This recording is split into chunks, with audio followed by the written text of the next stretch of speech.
صحیح مسلم کی روایت ہے، حضور اکرم صلی اللہ علیہ وسلم نے ارشاد فرمایا کہ اگر کسی شخص کو کوئی تکلیف پہنچے یا کوئی صدمہ پہنچے تو یہ الفاظ کہے تو اللہ رب العالمین اس صدمے کے بدلے، اس تکلیف کے بدلے اس کا کوئی بہترین اجر اس کو عطا کر دے گا۔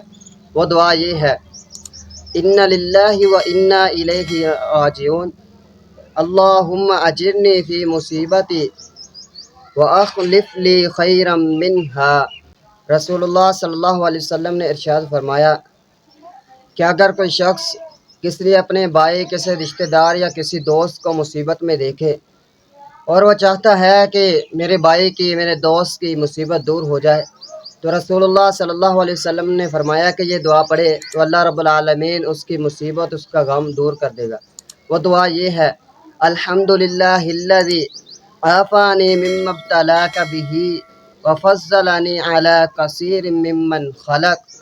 تفضیلا۔